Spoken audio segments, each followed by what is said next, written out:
The restaurant was always full of noise, laughter, and the smell of expensive food. But for Emily, it was just another long night at work. She moved quietly between tables, holding trays filled with glasses that sparkled under the golden lights. No one noticed her, not really to them. She was just another waitress in a plain uniform, someone meant to serve and disappear. Emily had been working there for 2 years. Every night was the same routine. The rich people came in with their fancy clothes and polished smiles. They talked about business, travel, and art, but never about the people who served them. Sometimes they didn't even look up when she spoke. They just waved their hands impatiently as if she were invisible. She wasn't always like this. There was a time when Emily's world was filled with music. Her mother used to play the piano every evening, and little Emily would sit beside her, trying to match her mother's rhythm with tiny fingers. They didn't have much, but music made their small home feel big and warm. Her mother used to say, "You have a gift, my little Melody. Never let anyone take it away." But life didn't listen to promises. Her mother fell sick when Emily was 17. The hospital bills came fast and the piano lessons stopped. Emily sold her mother's piano to pay for medicine. When her mother passed away, the silence in the house was unbearable. That was when Emily stopped playing. She packed away her dreams and found a job.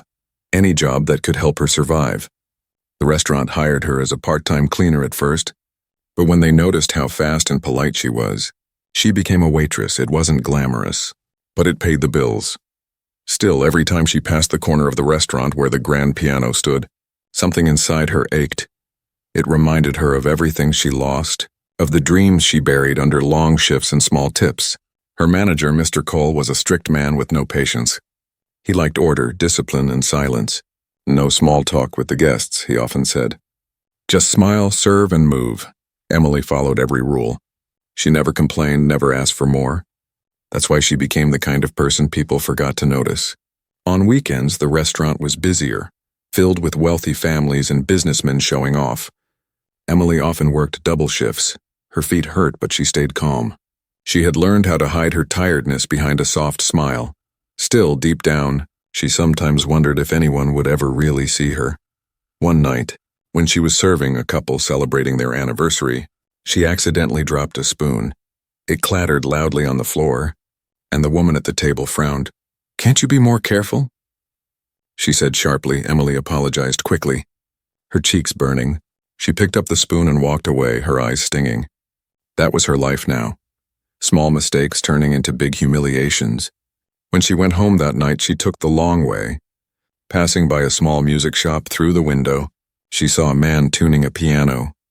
She stood there quietly, watching his hands move across the keys for a second.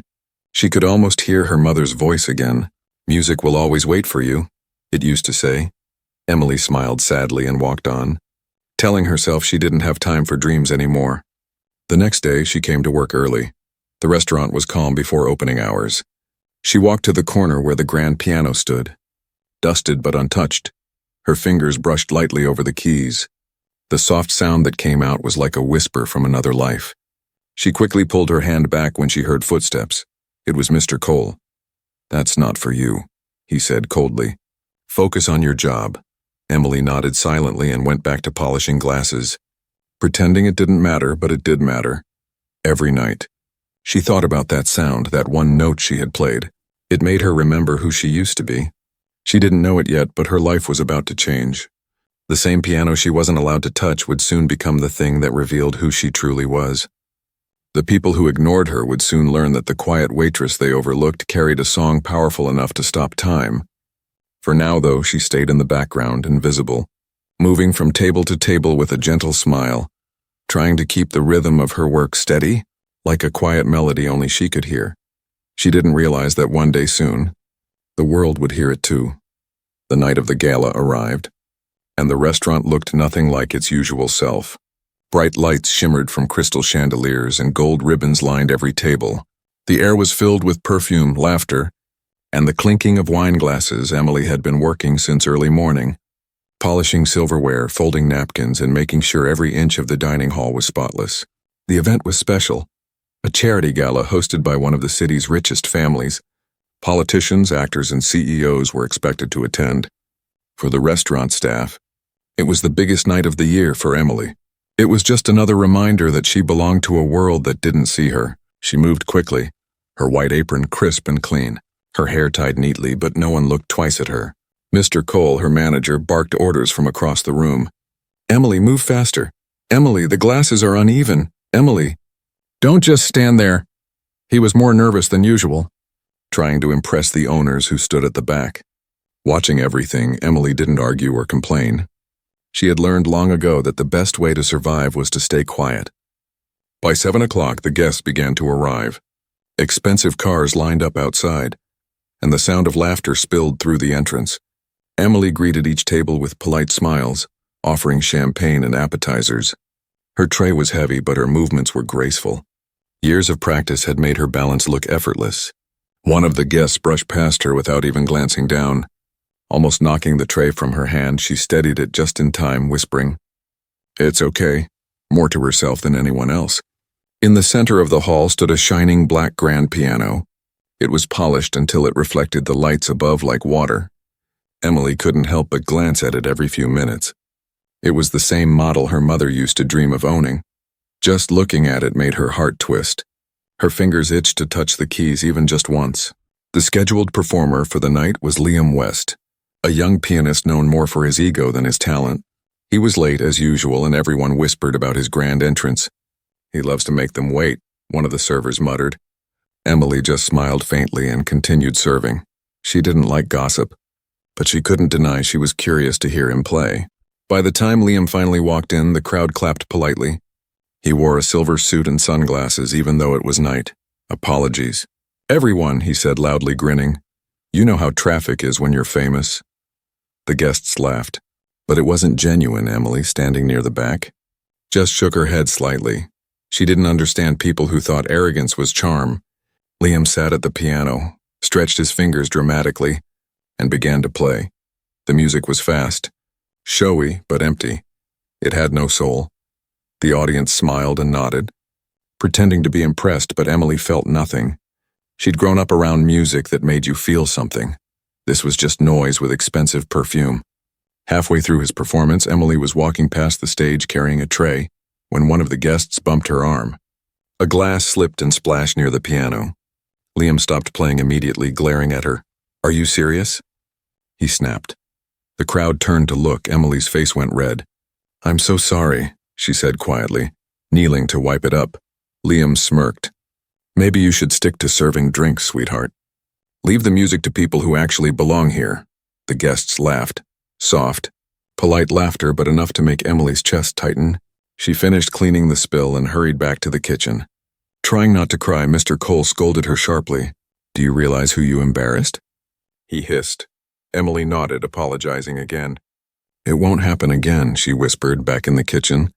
The noise of laughter and clapping echoed from the hall, but Emily couldn't hear it properly anymore. It felt like the sound was coming from far away. She stood by the sink, staring at her reflection in a shiny metal tray. "Stick to serving drinks." The pianist's words echoed in her head.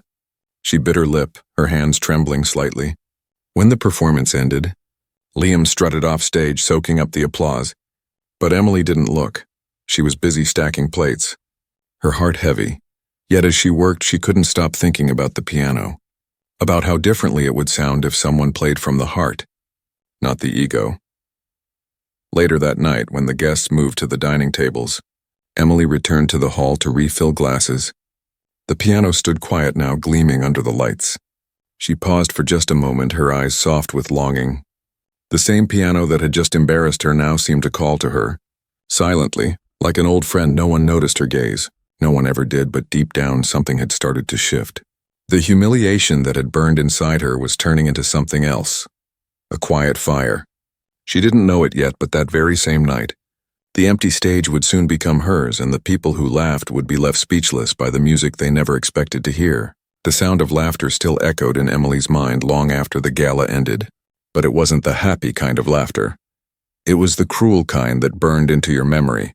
She couldn't stop thinking about how Liam had smirked when she apologized, how everyone had chuckled as if her humiliation was part of the entertainment that night.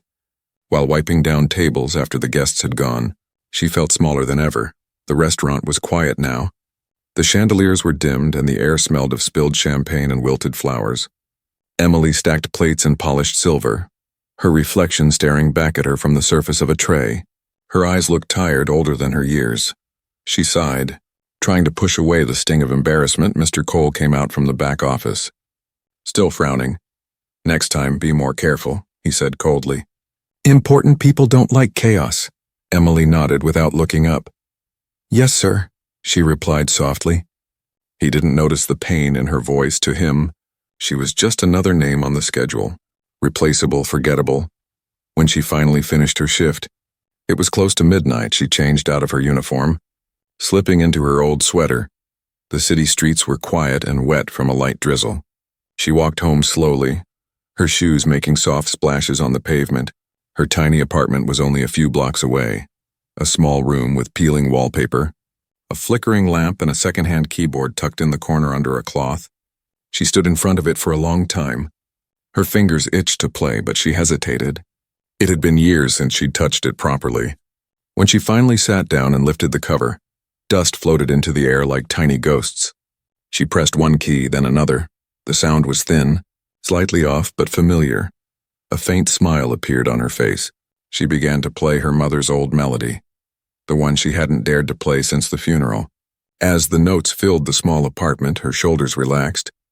The tension of the day melted away with every chord.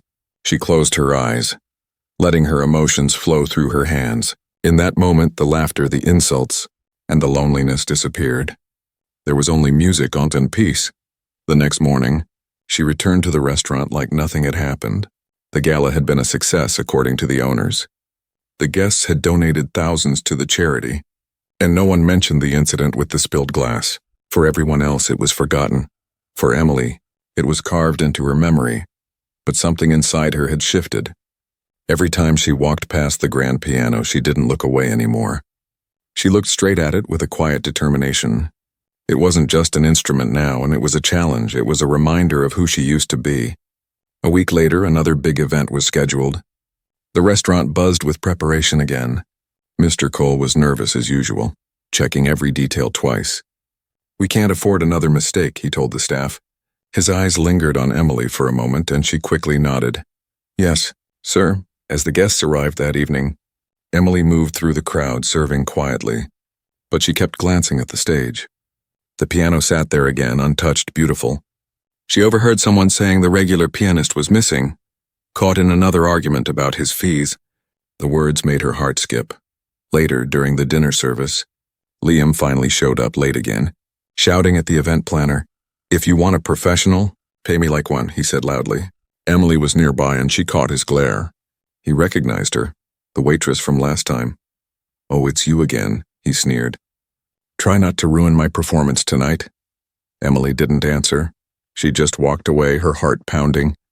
The show began, and once again his music filled the room. But this time something went wrong.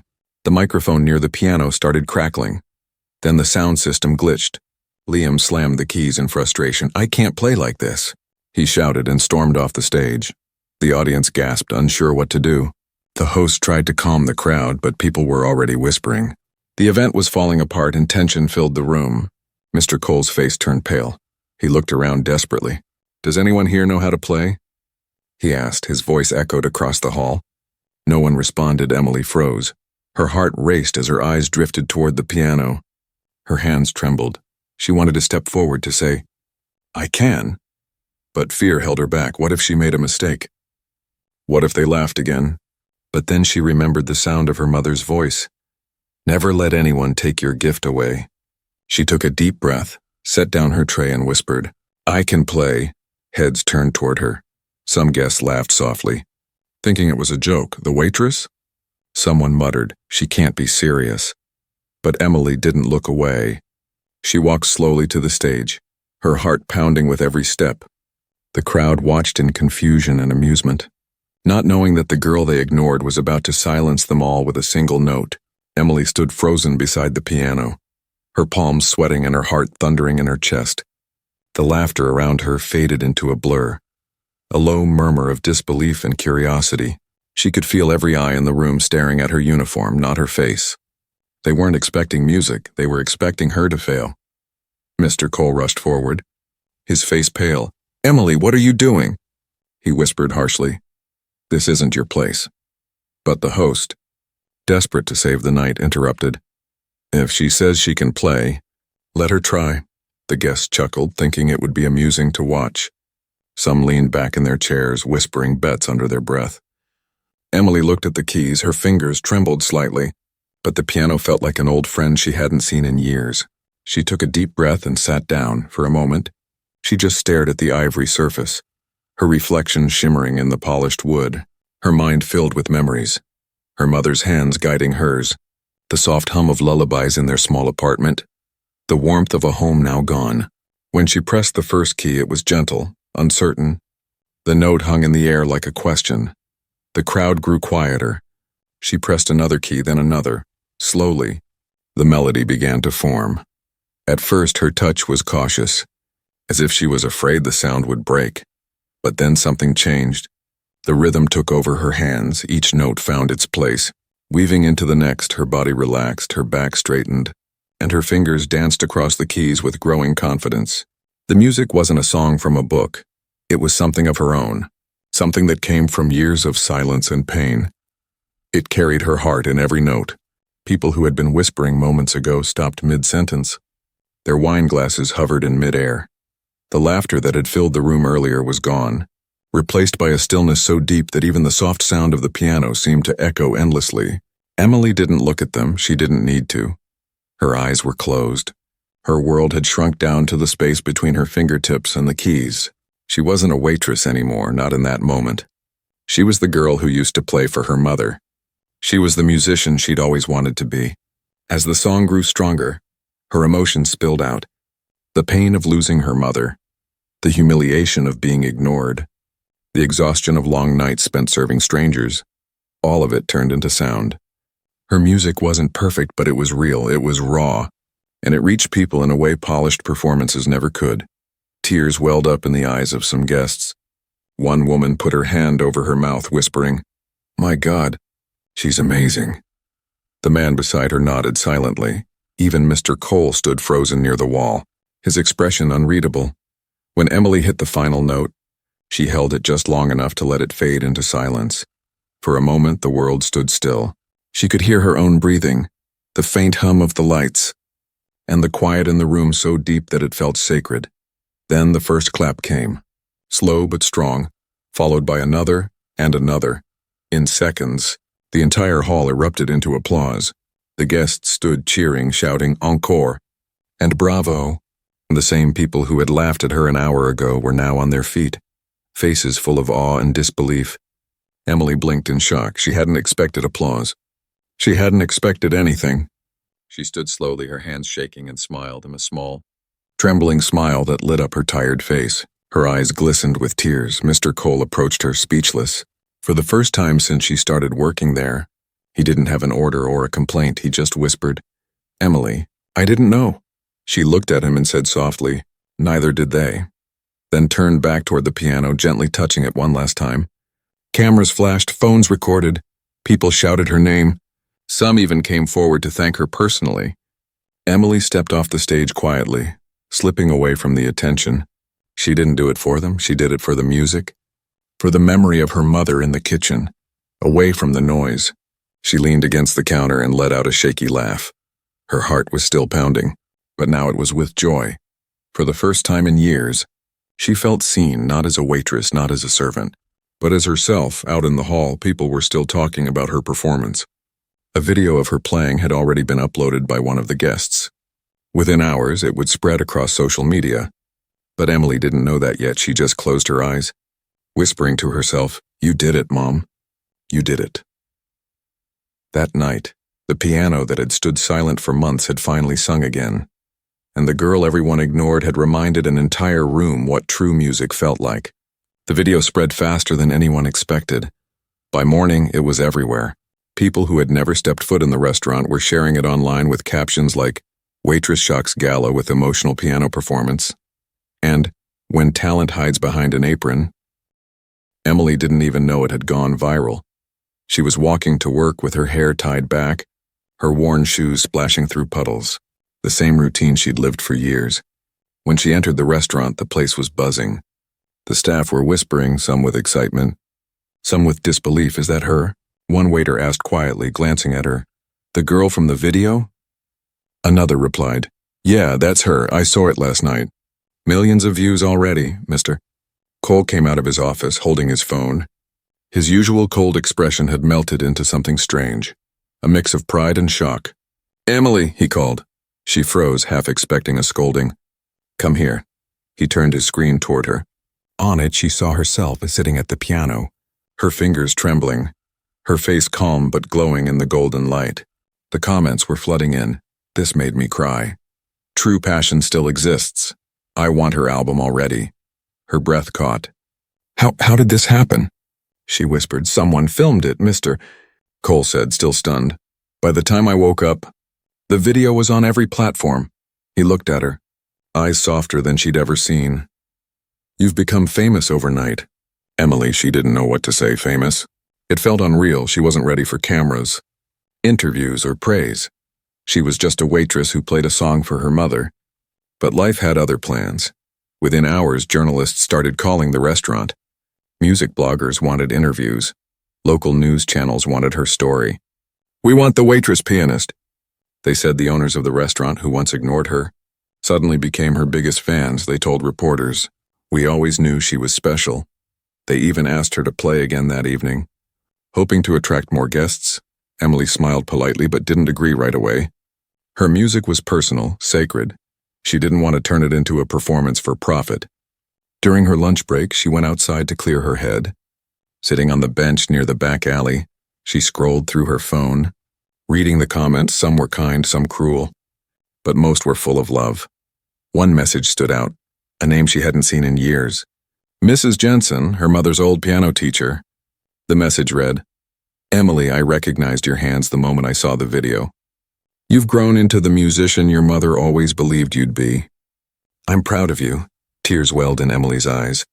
Her mother's dream, the one buried under years of struggle, had somehow found its way back to life through a random moment of courage.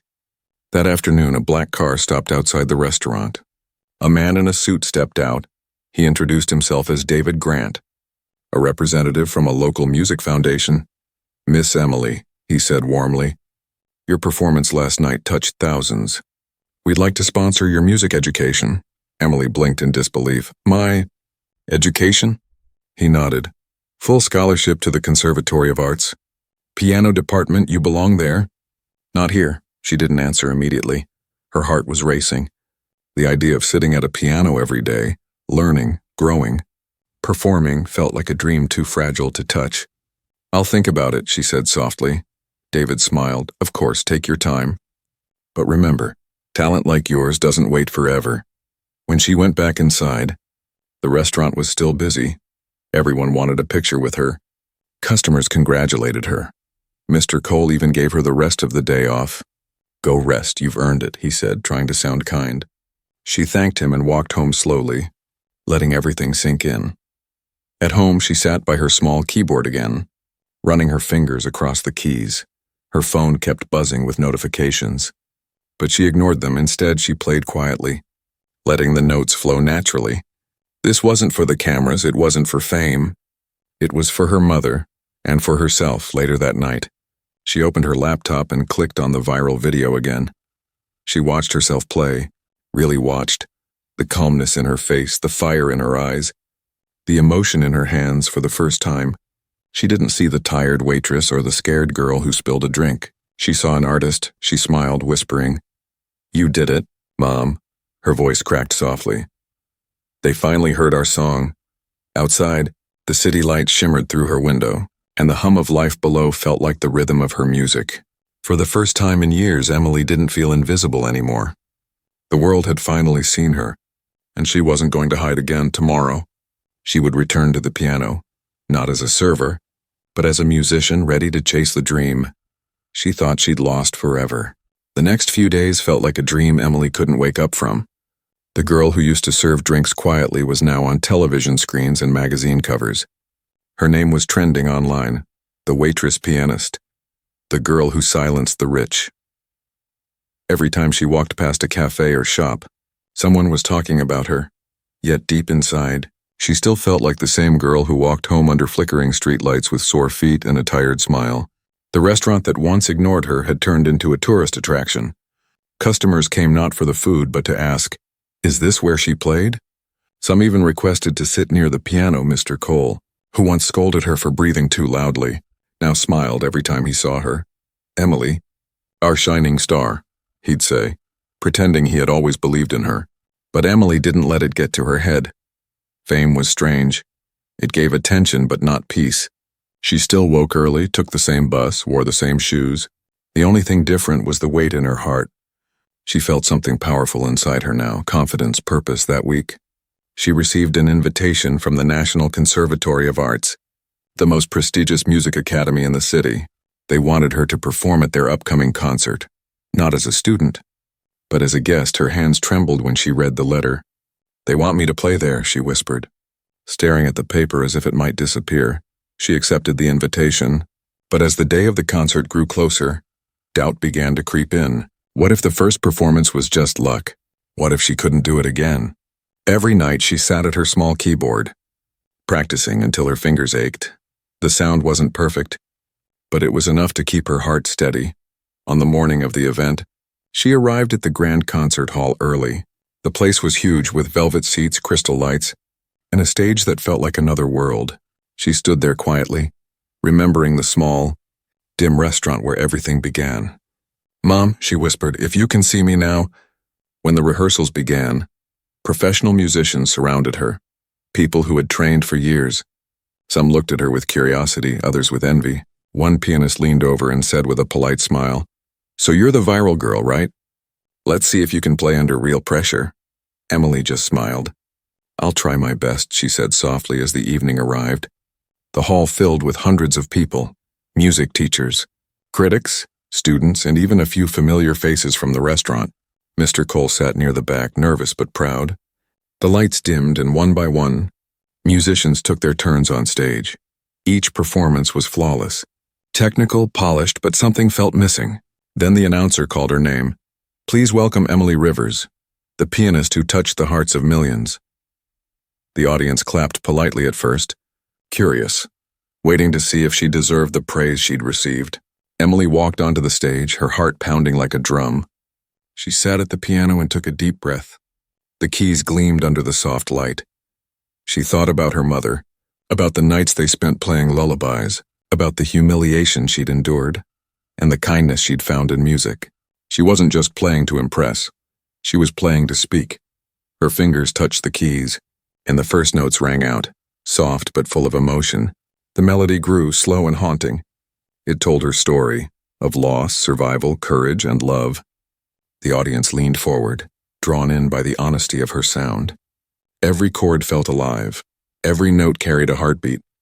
It wasn't perfect by professional standards. Her tempo wavered. Her hands trembled slightly, but none of that mattered. Her music had something the others didn't. It had a soul. As the piece reached its peak, her emotions took over. Tears rolled down her cheeks, but she didn't stop. She poured everything she had into the music, the loneliness, the pain, the gratitude, the hope. When the final note faded, she sat still, her fingers resting gently on the keys. The hall was silent, then came the applause, slow, steady, growing louder. People stood, clapping, cheering, crying. Some even shouted her name, cameras flashed. But Emily only smiled faintly. She bowed once gracefully and whispered, "Thank you." Backstage, the director of the conservatory approached her. "Emily, that was magnificent," he said. "We've seen technical skill before, but what you have, that raw feeling, can't be taught." He handed her an envelope. "This is an official offer. We want you to join us full-time. On scholarship." Her eyes widened. I don't know what to say." "Say yes," he smiled. "Music like yours deserves to be heard." That night, as she walked home under the city lights, she held the envelope close to her chest. The world that once ignored her had finally opened its doors, and though her hands were tired, her heart was light. She looked up at the stars and whispered, "We did it, Mom." The same hands that once carried trays now carried dreams. The same girl they laughed at was now the one the world couldn't stop talking about. But Emily didn't want fame. She wanted meaning. She knew that as long as she had her She would never be invisible again. The night after her performance at the conservatory, Emily couldn't sleep. Her mind kept replaying the sound of applause, the flashing lights, and the sight of people standing for her. For the first time in years, she felt something she had almost forgotten. Pride. Not the quiet kind that hides inside, but the kind that burns warm and steady.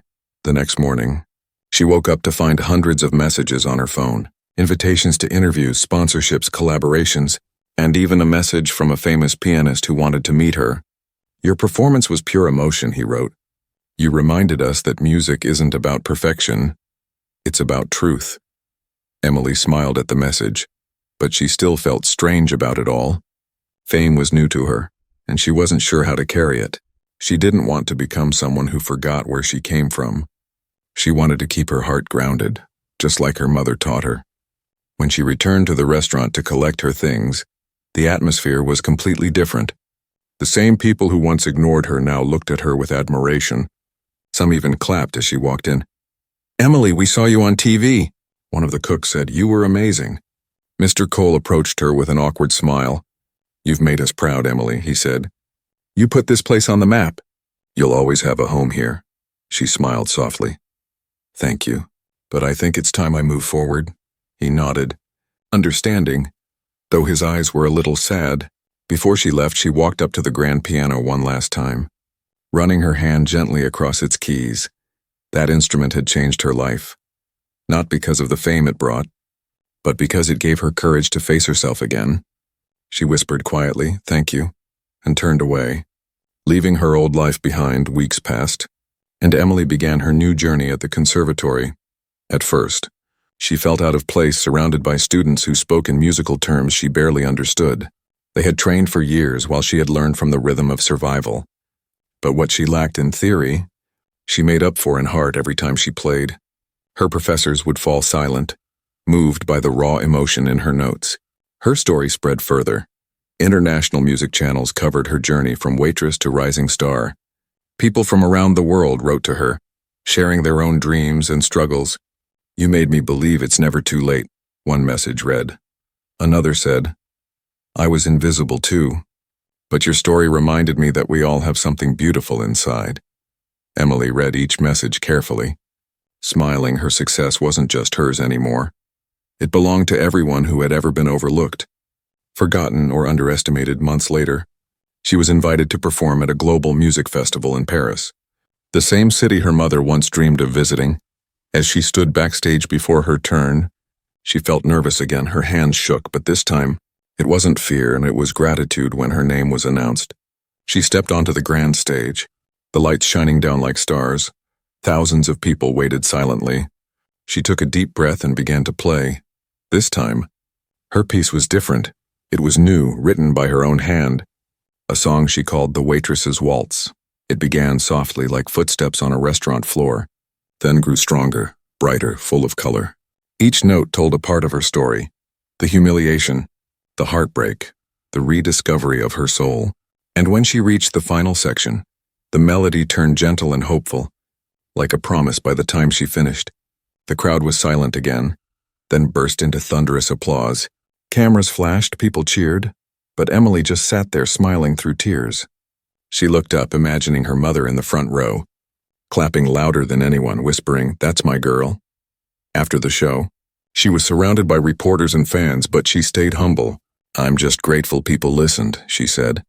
"Not to me, but to the music." That night, as she walked back to her hotel along the Seine River, the reflection of the city lights danced on the water. She stopped for a moment, breathing in the cool air.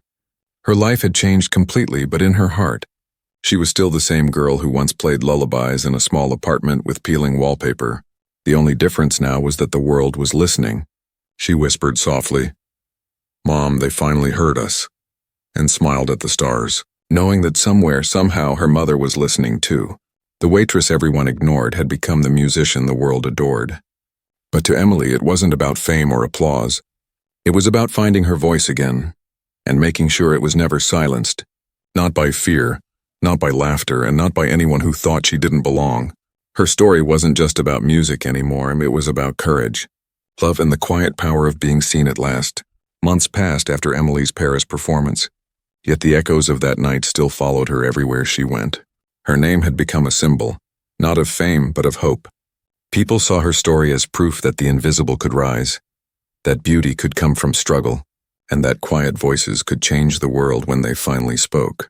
But for Emily, life had returned to something simpler. She still woke up early, made tea the way her mother did, and practiced for hours before stepping outside. The apartment was brighter now, filled with flowers fans had sent from around the world, yet she still kept one thing the same, the old worn keyboard she used to practice on. She could have replaced it with a dozen grand pianos, but she didn't. It reminded her of where she began one afternoon.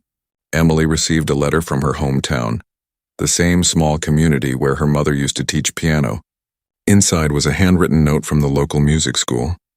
"We would be honored," it read, "if you could come perform for the children here. They've been learning your story in class." Her heart softened instantly.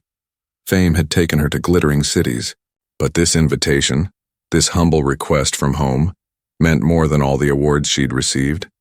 She packed her old sheet music, her mother's scarf, and a simple dress. She didn't tell the press or her sponsors, she just went quietly. When she arrived, the town hadn't changed much, the same narrow streets, the same tiny bakery with the smell of fresh bread. She smiled as she walked past her old apartment building, remembering the nights she and her mother played lullabies while rain tapped the windows. The school was small but full of laughter. Children peeked through the doorways as she entered, whispering, "That's her." "The piano lady?" The principal greeted her warmly. "Miss Rivers, we can't thank you enough for coming," he said. "These kids look up to you." Emily stepped into the modest auditorium. The piano on stage was old, slightly out of tune, but it didn't matter. She ran her fingers along the keys, feeling a rush of nostalgia. It wasn't the grand halls of Paris, but it was home. When the children gathered, she sat at the piano and began to speak softly. "When I was your age," she said, "I dreamed of music. But I didn't always have the courage to play. Sometimes people won't see your worth right away, but that doesn't mean you stop shining." The children listened wide-eyed, hanging on to every word. Then she began to play, not a complex piece, but a simple melody her mother used to hum while cooking. The sound filled the room with warmth. The kids clapped along, giggling. Some even tried to mimic her on imaginary keyboards. Emily laughed with them. Her music had never felt so alive afterward. A little girl approached her shyly, holding a small music notebook. "Miss Emily," she said, "everyone says I can't be a pianist because my family can't buy me a piano." Emily knelt down and smiled. "You don't need a piano to start," she whispered. "Start with your heart. The music is already inside you." That moment stayed with her long after the performance ended. She decided then that her journey wasn't just about playing. It was about giving others the courage to start their own. A few weeks later, she founded the Melody for All Foundation, a program that provided free instruments and lessons to children who couldn't afford them. Her story reached new heights, but not because of fame. It grew because people saw kindness behind the talent. Her concerts became charity events, raising money for schools and hospitals, and in every performance, she made sure to play one song, the same gentle tune she'd played for her mother years ago. One evening, years later, she returned to the same restaurant where it all began. The lights were dimmer now, the tables fewer, but the grand piano still stood there, polished and waiting. She ran her fingers across its keys. Smiling, Mr. Cole, now older and slower, came out from the kitchen. "Emily," he said softly, "I always knew you'd go far." She laughed lightly. "You never said that before." "Maybe I didn't," he replied, "but I thought it." She sat down and began to play once more, the same melody that had changed everything. The staff paused to listen, and for a brief moment time stopped again. Just like that night when she finished, she looked up at the empty chairs, the flickering candlelight, and whispered, "For you." "Mom?" Her voice trembled but carried peace. Outside, as she stepped into the cool night air, she realized her story had come full circle. The waitress they ignored had become the woman who taught the world to listen. And though the applause had faded, the music never did. It lived on, in every child who dared to dream, every heart that found courage in silence, and every soul that finally learned to believe that their voice, no matter how small, was worth hearing.